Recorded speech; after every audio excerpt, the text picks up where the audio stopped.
कैसे हो मेरे प्यारे बच्चों। आप सभी एक बार फिर से आप सभी से मिलने के लिए मैं आपका मैन सर आपसे दोबारा मिलने के लिए आ गया हूँ। और होप सो आप सब बहुत बढ़िया होगे, बहुत अच्छा कर रहे होगे।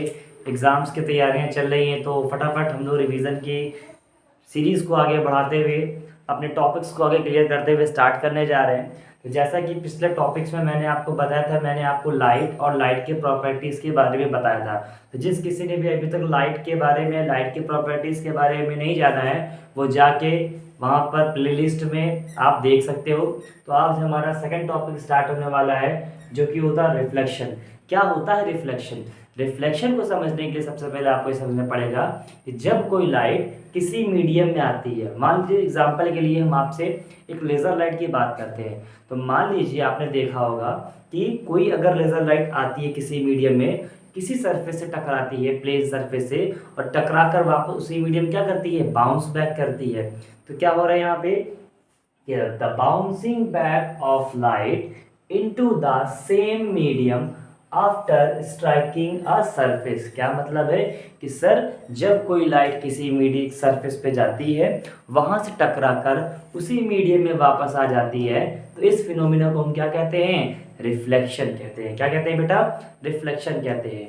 तो डेफिनेशन के बाद रिफ्लेक्शन में यहाँ पर दो लॉज पढ़ाए जाते हैं, जिन्हें हम लोग लॉज ऑफ रिफ्लेक्शन के नाम से जानते हैं। तो लॉज ऑफ रिफ्लेक्शन में हमारे पास दो लॉ होते हैं।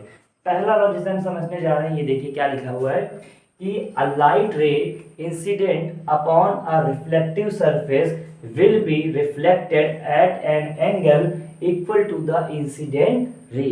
क्या कहने का मतलब है बेटा, बात समझिएगा। जो रेस आती है ना, जो रेस आती है उसे हम लोग इंसिडेंट रे कहते हैं। क्या कहते हैं, इंसिडेंट रे कहते हैं। और किसी सरफेस से टकराने के बाद जब वो रिफ्लेक्ट होती है तो उससे हम लोग रिफ्लेक्टेड रे कहते हैं। तो क्या मतलब है, जैसा कि यहाँ डायग्राम बना हुआ है, ये देखिए, ये है आपकी इंसिडेंट रे, ये आने वाली रे है, ठीक है बेटा।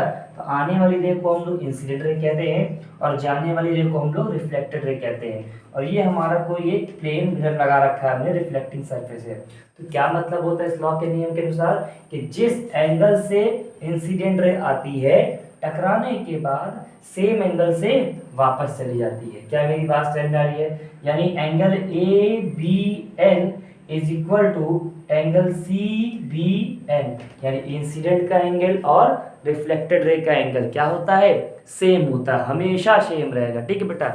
अच्छा, सेकेंड लॉ क्या कह रहा है कि द इंसिडेंट रे, the reflected ray and the normal to the surface of the mirror all lie in the same plane। ध्यान रखना यहाँ पे क्या लिखा हुआ है, सेम प्लेन। क्या कहने का मतलब है कि बेटा इंसिडेंट रे का पॉइंट, रिफ्लेक्टेड रे का पॉइंट एंड नॉर्मल, तीनों क्या होते हैं, सेम प्लेन में लाई करते हैं। और इन्हीं लॉज को हम लोग लॉज ऑफ रिफ्लेक्शन के नाम से जानते हैं। तो बेटा अभी भी आप लोग जो नहीं जुड़े हुए हो, फटाफट चैनल को सब्सक्राइब कर लो, शेयर कर लो और फटाफट जुड़ जाते हैं बेटा, ठीक है।